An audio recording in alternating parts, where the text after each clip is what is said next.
சட்ட ஒழுங்கு சிறப்பா இருந்தது. சிறுமிக்கு பாதுகாப்பு, பாட்டியம்மாவுக்கும் பாதுகாப்பு. இன்றைக்கு திராவிட முன்னேற்ற கழக ஆட்சியில சிறுமிக்கு பாதுகாப்பு இல்ல, பெண்களுக்கு பாதுகாப்பு இல்ல. இன்றைக்கு பாட்டியம்மாவுக்கு பாதுகாப்பு இல்ல, ஒட்டுமொத்தமா மக்களுக்கே பாதுகாப்பு இல்ல. இருக்குதா? இன்றைக்கு அண்ணா திமுக ஆட்சியில் கிட்ட பொழுது தொலைக்காட்சியில தங்க என்ன நிலவரம், வெள்ளி என்ன நிலவரம், காய்கறி என்ன நிலவரம், மார்க்கெட்ல பொருள்கள் என்ன நிலவரம்னு அறிவிப்பாங்க. எப்பொழுது திமுக ஆட்சி வந்ததோ இப்பொழுது நம்முடைய தொலைக்காட்சியில கொலை நிலவரம் என்ன அதுதான் பார்க்கப்படுகிறது.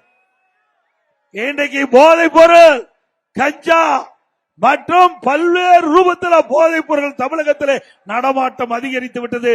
பல முறை இந்த ஆட்சியாளருக்கு தெரிவிக்கப்பட்டு விட்டது.